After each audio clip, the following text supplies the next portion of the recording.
देखो इंट्रोडक्शन में हम कैसे इंट्रोडक्शन देना है बताए थे, कल आप लोगों से बुलवाए भी थे, बहुत लोग बोले, सब लोग बोले। अब उसके आगे आता है, अब हम लोग बढ़ेंगे व्याकरण की तरफ। ये पढ़ा दिए थे हैं? कहाँ तक हैं? WH वर्ड तक है। WH वर्ड बता दिए थे कि क्या है।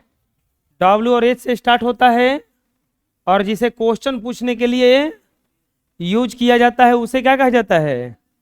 WH word. W से स्टार्ट होता है, नहीं तो H से, और जिसे क्वेश्चन पूछने के लिए यूज में लाया जाता है उसे क्या कहा जाता है? WH word. लिखा हुआ ना, generally it is use to create a question. साधारणतः इसे प्रयोग किया जाता है क्वेश्चन पूछने में। अब आता है टाइप्स ऑफ WH वर्ड। बताए थे अभी कई प्रकार का, लिखवा दिए थे। 9 प्रकार का WH वर्ड होता है। अब आता है फॉर्मेशन ऑफ सेंटेंस। सेंटेंस यानी कि वाक्य का बनावट। वाक्य का बनावट। वाक्य कैसे बनता है प्यारे बच्चों? वाक्य 3 चीजों से बनता है। अगर सेंटेंस देखा जाएगा 3 चीज उसमें न्यूनतम आवश्यकता है। First of all subject. कोई भी वाक्य बनाने जाइएगा उसमें एक चीज की जरूरत पड़ेगा और वो है सब्जेक्ट। सेकंड में होता है वर्ब। कोई भी वाक्य बनाने जाइएगा उसमें सेकंड जरूरत वाला चीज आएगा वर्ब, और थर्ड आता है ऑब्जेक्ट। चलिए बताइए, सेंटेंस बनाने में कितने चीजों की जरूरत पड़ता है? 3। कितने चीजों का? Subject, verb, object. बोलिए, सब्जेक्ट, वर्ब, ऑब्जेक्ट। कोई भी सेंटेंस इन बिना तीनों के नहीं बन पाएगा। कहीं कहीं ये ऑब्जेक्ट ना रहे तो भी बन जाता है, लेकिन ज्यादातर वाक्यों में तीनों चाहिए। ज्यादातर वाक्यों में तीनों चाहिए। तो सेंटेंस बनाने के लिए कितने चीजों की आवश्यकता पड़ती है? 3 चीजों की। अब देखेंगे कि इसमें से बारी बारी से कि कौन क्या है। बारी बारी से देखेंगे कि कौन क्या है। फॉर्मेशन ऑफ सेंटेंस 3 चीजों से बनता है, सब्जेक्ट, वर्ब और ऑब्जेक्ट से। सबसे पहले सब्जेक्ट क्या है? कोई भी कार्य करने के लिए कोई ना कोई जरूर आगे आता है। कोई भी कार्य करने के लिए कोई ना कोई जरूर आगे आता है, और जो सबसे पहले आता है उसी को कहा जाता है कर्ता, और इसी को इंग्लिश में कहा जाता है सब्जेक्ट। जैसे Ram is going to forest. Ram is going to forest. अगर इसको हिंदी में कहा जाए, राम जंगल जा रहे हैं। हिंदी में कहा जाएगा तो राम जंगल जा रहे हैं। ये जंगल, ये जाना, ये सब किसके कारण आया? राम के कारण। किसके कारण आया? राम जब आए तभी ये जंगल और जाना की बात आया। आप सोचो, कैकेयी 2 गो वर मांगी थी ना, जिसमें से पहला में भरत के जगह, राम के जगह अयोध्या का राज्य भरत को मिलना चाहिए, और दूसरा में क्या मांगी थी? 14 वर्ष का वनवास। अब सोचो, अगर वो भरते नहीं होता तो क्या मांगती? सोचो, रामे नहीं रहते, चलो ना भरत नहीं रहते, रामे नहीं रहते, तब तो उसी के लड़के का मिलता। यानी कि मेन एक्शन इन्हीं के कारण हुआ ना। तो वो शब्द जो मेन एक्शन का कार्य करता है, मेन एक्शन का कार्य करता है, उसी को कहा जाता है सब्जेक्ट।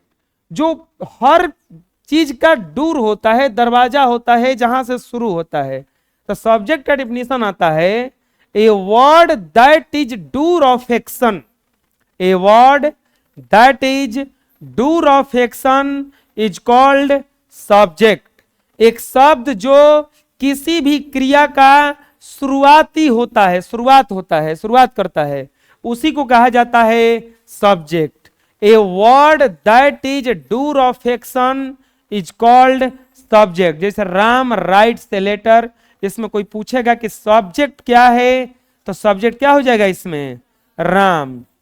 यू टीच इंग्लिश, आप अंग्रेजी पढ़ा रहे हैं, तो इसमें कोई पूछेगा कि सब्जेक्ट क्या हो जाएगा, यू, क्योंकि जब यू आया तभी बाकी सेंटेंस बन पाया। सब्जेक्ट पूरा समझ लो कि सब्जेक्ट क्या है। अगर ये पूरा ह्यूमन बॉडी है तो इसमें सिर जो है वो सब्जेक्ट है, पूरा रहे और ये सिर काट के कोई लेके चला जाए तो ये सब्जेक्ट नहीं रहेगा। लेकिन अगर पूरा रहे, पैर काट के कोई लेके चला जाए, हो जाएगा, तो अभी जिंदा आदमी रह लेगा। लेकिन ये काट के कोई हटा दे तो काम खत्म। इसी तरह से सब्जेक्ट भी होता है। इसका मतलब ये हुआ कि ये लास्ट में देखो ऑब्जेक्ट होगा, ये ऑब्जेक्ट कहलाएगा। इसको अगर काट भी देंगे ना तो कोनो अंतर पड़ने वाला, लेकिन ये दोनों को नहीं है, सिर को और पेट को रहने दो, पैर काट दो, कोनो अंतर पड़ेगा, नहीं पड़ेगा। तो उसी तरह से है। बोलो, a word that is door of action is called subject. जो भी काम शुरू करने वाला होता है वो कौन होता है, सब्जेक्ट होता है। काम को जो शुरू करता है कौन होता है, वो काम को जो शुरू करता है वो कौन होता है, काम को जो शुरू करता है कौन होता है। अभी तुरंत बोले हैं काम को जो शुरू करता है, काम को जो शुरू करता है, तो कोई कामों तो होगा उइजा, कोई तो वर्क होगा। हम बोले हैं कि काम जो शुरू करता है सब्जेक्ट कहलाता है, तो कोई वर्क होगा तभी ना शुरू करेगा, कोई तो वर्क होगा। तो जो सब्जेक्ट करता है, सब्जेक्ट और कुछ भी किया, सब्जेक्ट अगर कुछ भी किया तो यह कहलाएगा क्रिया। सब्जेक्ट अगर कुछ भी किया तो वही क्या कहलाएगा। जैसे यहां दो गो सब्जेक्ट है, राम और यू, तो राम क्या कर रहा है, लिख रहा है, तो इसमें वर्ब कौन हो जाएगा, राइट। यू इसमें क्या कर रहा है, पढ़ा रहा है, तो इसमें वर्ब कौन हो जाएगा, यू। सब्जेक्ट जो किया, हम वही कभी से बोल रहे हैं, सब्जेक्ट जो कुछ भी किया वो क्या कहलाएगा, क्रिया। सब्जेक्ट जो भी कुछ किया तो क्या कहलाएगा, क्रिया। यानी कि a word that denote action और position of subject is called verb. एक ऐसा शब्द जो सब्जेक्ट के एक्शन यानी कि क्रिया, पोजीशन यानी कि स्थिति को दर्शाता हो, ये स्थिति को दर्शाता हो और ये क्रिया को दर्शाता हो, तो उसी को क्या कहा जाता है, verb. A word that is door of action, A word that is door of action, तो ये कहलाएगा सब्जेक्ट। क्या कहलाएगा ये, ए वर्ड दैट डिनोट एक्शन और पोजीशन। जो डूर ऑफ एक्शन होगा सब्जेक्ट, और जो एक्शन और पोजीशन बताएगा कि कर क्या रहा है, सब्जेक्ट बताता है कि कौन है जो कर रहा है, और वर्ब क्या बताता है, ये कर क्या रहा है। जैसे अब बैठे हैं, यू, चाहे आप पढ़ रहे हैं, हम लिखेंगे यू आर रीडिंग, तो सब्जेक्ट इसमें कौन हुआ, यू, आप लोग, और क्या कर रहे हैं अभी, तो ये क्या हो गया, ये सब्जेक्ट यानी कि कर्ता। ये क्या किया, ये क्रिया कहलाएगा ना। तो जो चीज कुछ करेगा तो सब्जेक्ट, क्या किया वो क्रिया। बोलो, a word that denote action और position of subject is called verb. जैसे राम राइट्स ए लेटर, इसमें कोई पूछेगा कि बताइए वर्ब क्या है, तो वर्ब क्या होगा इसमें, राइट्स। वर्ब क्या होगा, जैसे you go to Patna, you go to Patna, तो इसमें कोई पूछेगा कि वर्ब क्या है, तो वर्ब क्या बताइएगा इसमें, गो, क्योंकि ये सब्जेक्ट हो गया, क्या कर रहा है, जा रहा है। क्या कर रहा है, ये सब्जेक्ट हो गया, क्या कर रहा है, इधर है, ये सब्जेक्ट हो गया, ये क्या कर रहा है, लिख रहा है, तो ये क्या कहलाएगा? वर्ब, क्रिया। क्या कहलाएगा? वर्ब या क्रिया। जैसे Hariom eating, Hariom is eating jalebi, Hariom is eating jalebi. तो इसमें हरिओम नामक जो व्यक्ति हैं, हरिओम नामक जो बुजुर्ग हैं, वो क्या कर रहे हैं? वो सब्जेक्ट हैं, सब्जेक्ट हैं, और वो काम क्या कर रहे हैं बेचारे? बिना दांत के जलेबी खा रहे हैं। तो ये इसमें अगर कोई पूछेगा कि वर्ब क्या होगा, तो क्या बोला जाएगा? ईटिंग। समझ में आ रहा है ना क्या कर रहे हैं हम? जो कुछ करेगा वर्ब, और जो कुछ काम होगा वहां पे क्या, सॉरी, जो काम को शुरू करेगा सब्जेक्ट, और जो कुछ वहां पे काम हो रहा होगा क्या कहलाएगा? वो अब आता है ऑब्जेक्ट। अच्छा, ये जो हरिओम नामक एक बुजुर्ग व्यक्ति हैं, ये क्या कर रहे हैं? जलेबी खा रहे हैं। क्या कर रहे हैं? जलेबी खा रहे हैं। तो अब बताइए, ये 1 किलो जलेबी कोई लाया था, और जब ये बेचारे खा रहे हैं तो जलेबिया पे प्रभाव पड़ रहा है का? ना, कम नहीं हो रहा है। वो जितना था उतने है, कम हो रहा है नहीं, कम हो रहा है ना। यानी कि ये जो काम कर रहे हैं इसका प्रभाव बेचारे इस जलेबी पे पड़ रहा है ना। आए, मान लीजिए हनुमान इज ब्रिंगिंग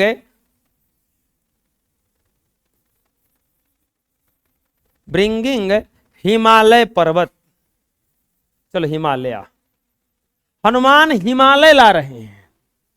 अब बताओ हनुमान क्या हो गए? सब्जेक्ट। कौन सा काम कर रहे हैं?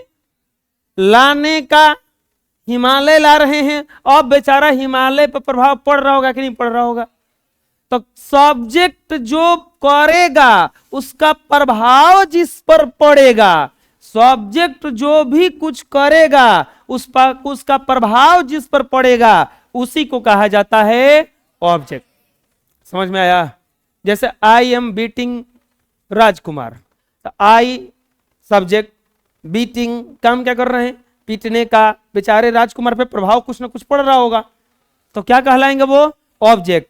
तो ए word that is affected by the work of subject is called object. एक शब्द जो अफेक्टेड होता है किसके वर्क से? सब्जेक्ट के वर्क से, उसी को कहा जाता है ऑब्जेक्ट। बोलो, a word that is affected by the work of subject is called object. जैसे राम राइट्स ए लेटर, तो इसमें कोई पूछेगा कि ऑब्जेक्ट क्या होगा बच्चों? तो क्या होगा? A letter. जैसे हरिओम इज थ्रोइंग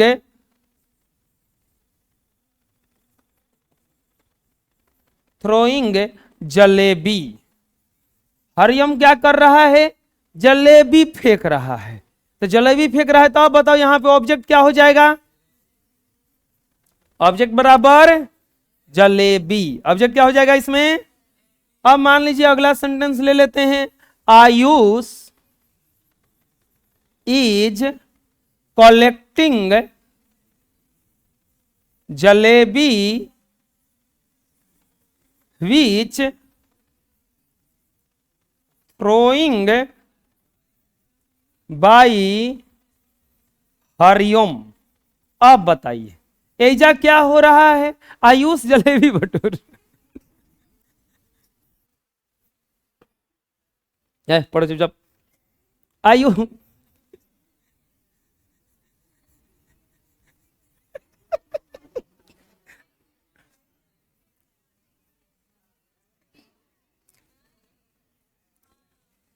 वो एगो आयुष है ऊपर है। हम 8 क्लास में जन पढ़ रहा है तो हम पढ़ा रहे हो।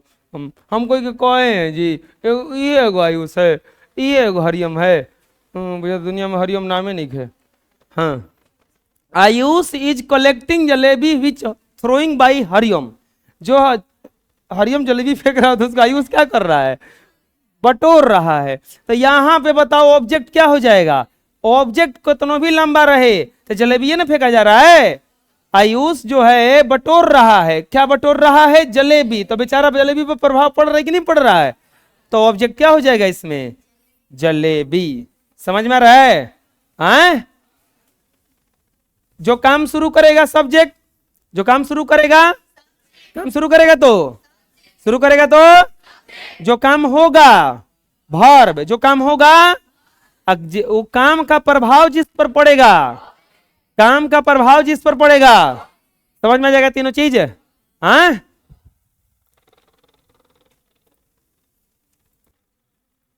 तुम ही लोग लेने कह रहे हैं।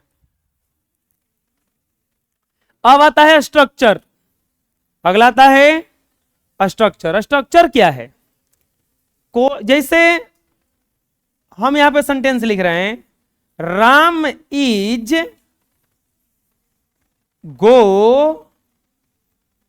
Going a school, going to a school. अच्छा ये सही लिखे हैं गलती लिखे हैं, सही है ना, Ram is going to, Ram school जा रहे हैं। अब थोड़ा लिख रहे हैं हम यहां पे, Ram going is to a school. अब बताओ सही लिखे हैं गलती लिखे हैं, Ram a school is to going. हम जितना वर्ड लिखे हैं कम थोड़ा ना लिखे हैं, वर्ड तो उतने हैं, गिन लो, 1 2 3 4 5, 1 2 3 4 5, 1 2 3 4 5, वर्डवा तो उतने हैं।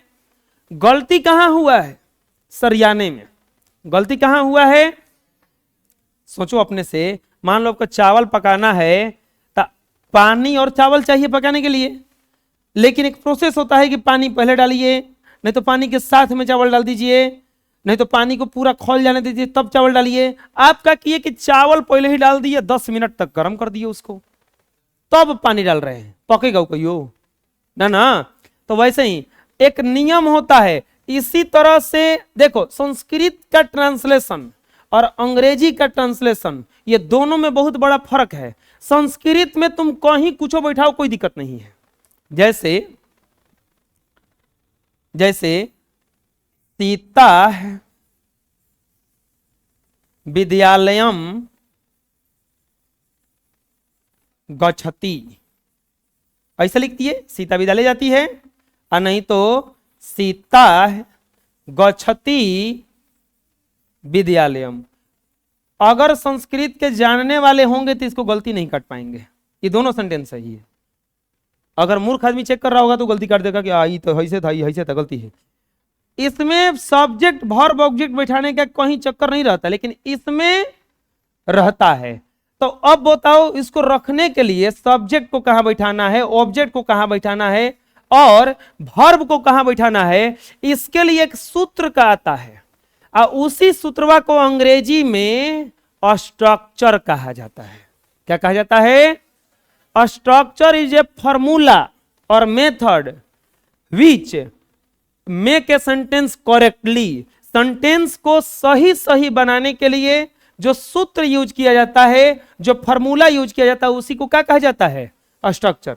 जैसे अगर हम पिछला साल जो इंग्लिश पढ़ाए थे, हम पूरा लिए थे जो एक क्लास, तो उसमें लिखवा रहे होंगे कि अफर्मेटिव स्ट्रक्चर, तो subject plus verb plus subject, ऐसा कुछ करके लिखवा रहे होंगे। तो वो स्ट्रक्चर क्या था, वो फॉर्मूला था कि कौन कहां बैठाया जाएगा। तो स्ट्रक्चर क्या है, structure is a method or formula which give us an idea to create a sentence correctly. Structure क्या है, स्ट्रक्चर एक मेथड है, एक सूत्र है जो हमें देता है आइडिया, तरीका टू क्रिएट एक सेंटेंस करेक्टली, किसी भी वाक्य को सही सही लिखने का तरीका देता है। समझ में आ गया स्ट्रक्चर क्या है। Structure is a method or formula which gives us an idea to create a sentence correctly. बोलो, structure is a method or formula which give us an idea to create a sentence correctly।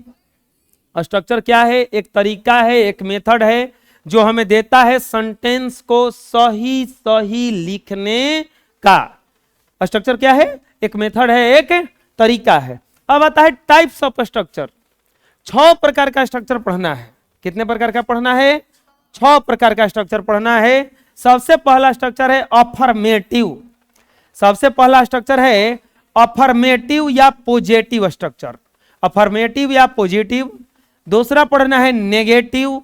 तीसरा पढ़ना है interrogative. चौथा पढ़ना है इंट्रोनेगेटिव। पांचवा पढ़ना है WH वर्ड इंट्रोगेटिव स्ट्रक्चर। और छठा पढ़ना है WH वर्ड इंट्रोनेगेटिव स्ट्रक्चर। समझते हैं कौन क्या है? जैसे हम एकदम साधारण भाषा में लिखे राम खाता है। अगला लिखे हम राम नहीं खाता है। अगला लिखे क्या राम खाता है। अगला लिखे क्या राम नहीं खाता है। अगला लिखे राम क्या खाता है। और अगला लिखे, ये पहला हो गया, ये दूसरा, ये तीसरा, ये चौथा, ये पांचवा। राम क्या नहीं खाता है। 6 प्रकार से सेंटेंस लिखे हैं। 6 देखिएगा, सब इसमें सबका सब्जेक्ट राम है। अब थोड़ा सा पढ़ते हैं कि क्या है। राम खाता है, साधारण भाषा में बोल दिया गया जैसे आप पढ़ते हैं। वह रोता है, वो दौड़ता है, पवन उड़ता है। तो ये बोला गया, तो एकदम साधारण भाषा में बोला गया राम खाता है। तो अफर्मेटिव स्ट्रक्चर ऐसा नहीं आता है सीधा सेंटेंस के लिए। अब इसमें आया राम नहीं खाता है, नकारात्मक वाक्य आ गया। तो नेगेटिव जो स्ट्रक्चर आएगा ये सब वाक्य के लिए आएगा। कैसे वाक्य के लिए? नहीं जिसमें रहेगा। अब बोलोगे नहीं तो और बाकी में भी है, ठीक है, खाली नहीं आएगा, राम नहीं खाता है। जैसे इस वाले में नहीं में और इस वाले में नहीं में फर्क देखते हैं। अगला आया क्या राम खाता है। क्या राम खाता है, यह प्रश्न पूछा जा रहा है, तो इसको कहा जाता है इंट्रोगेटिव स्ट्रक्चर। अब आया क्या राम नहीं खाता है, यह भी प्रश्न है, लेकिन अब ध्यान से पढ़ोगे। क्या राम नहीं खाता है? क्या राम खाता है, सीधा पूछा जा रहा है हाँ कि ना। क्या राम नहीं खाता, भगवा के आदमी पूछा हाँ आप वहां थे, जैसे आप मेला घूमने गए, आप नहीं गए थे, हाँ तो ये अलग है। क्या आप मेला गए थे? तो ना। क्या आप मेला नहीं गए थे? तो वो तो सोचेगा कि अरे देख ले बका हमरा करी मेला गए रही हम। तो मतलब एक लगेगा ना। तो क्या आप मेला गए थे, क्या राम खाता है, साधा साफा पूछा रहा है क्या राम खाता है, हाँ चाहे ना बताइए। लेकिन ये पूछेगा क्या राम नहीं खाता है, हम तो यहां पे थोड़ा सा परिवर्तन हो रहा है। क्या भी आ गया और नहीं भी आ गया। अब क्या इसमें भी आया है, लेकिन अब देखो क्या राम खाता है जब बोला गया तो पूछा जा रहा है कि क्या राम खाता है, हाँ बताओ चाहे ना बताओ। लेकिन पूछा जा राम क्या खाता है, क्या हाँ या ना में जवाब दिया जा सकता है इसका? राम क्या खाता है तो बोलीजिएगा हाँ, अरे नहीं हाँ कुछ ही, राम क्या खाता है, अब बताइए, जो भी खाता हो बताइए। राम क्या खाता है, ये भी स्ट्रक्चर है, लेकिन यहां पे बीच में क्या आया ना, तो इसको कहा जाता है WH वर्ड इंट्रोगेटिव। यहां पे राम क्या नहीं खाता है, जहां जहां देखो नहीं आया होगा पक्का नेगेटिव जुड़ा होगा। जहां जहां नहीं आया होगा पक्का क्या जुड़ा होगा उसमें, नेगेटिव। जहां जहां नहीं आया होगा पक्का क्या जुड़ा होगा उसमें, नेगेटिव। अगर नहीं कहीं जुड़ जाए तो नेगेटिव, कुछ ना जुड़े अफर्मेटिव, नहीं जुड़ जाए नेगेटिव, प्रश्न पूछने वाला सवाल आए बिना नहीं का तो कहलाता है इंट्रोगेटिव, प्रश्न पूछने वाला ही सवाल आए लेकिन उसमें नहीं भी आ जाए तो उसको कहा जाता है इंट्रो नेगेटिव। प्रश्न पूछने वाला सवाल हो लेकिन हां नहीं में जवाब उसका ना मिले, इसका जवाब हां नहीं में नहीं मिलेगा। जैसे क्या मैं पढ़ता हूं? तो ये आप जवाब दे सकते ना, यस या नो। क्या मैं पढ़ता हूं? तो नहीं। क्या आप पढ़ते हैं? हाँ, जवाब दे सकते हैं ना। लेकिन अगर हम ऐसे बोल दें मैं क्या पढ़ता हूं, अब तो बताना पड़ेगा ना। इसका जवाब क्या यस नो में हो सकता है? नहीं ना। तो ये जो इंट्रोगेटिव होता है इसका जवाब यस नो में मिलता है। किसे मिलता है? यस नो में। और ये जो इंट्रोगेटिव होता है इसका जवाब पूरा बढ़िया से देना पड़ता है। आपसे बोला गया क्या आप वहां गए थे, जैसे ये मान लो कि बिना पूछे हुए चला गया वो सिंगापुर मेला में, लगा है ना। तो अब पवन से पूछा गया कि पवन तुम गए थे, तो बोला ना। लेकिन अगर ये पूछा जाए कि तू यहां वहां क्यों गया था, अब इसको जवाब देना पड़ेगा ना। क्या ये हाँ ना कह के निकल जाएगा जैसे? तो ये कहलाता है WH वर्ड इंट्रोगेटिव सेंटेंस। ये अगर उसी में नहीं भी जोड़ दिया जाए तो क्या कहलाएगा? WH word intro negative structure. WH word intro negative. तो 6 प्रकार का स्ट्रक्चर मिलेगा, बाकी कोई स्ट्रक्चर नहीं मिलता है। अब कोई भी वाक्य बोलोगे तो इन्हीं 6 में से कोई एगो होगा। तुम कुछ भी बोलो ना, जैसे क्या आप पढ़ते हैं, कुछ भी बोलोगे तो इन्हीं 6 में से ज्यादातर आता है। तो बताओ स्ट्रक्चर कितने प्रकार का होता है? हैं? कौन कौन? अफर्मेटिव बोलो, affirmative structure, negative structure, interrogative structure, intro negative structure, WH word interrogative structure, WH word intro negative structure.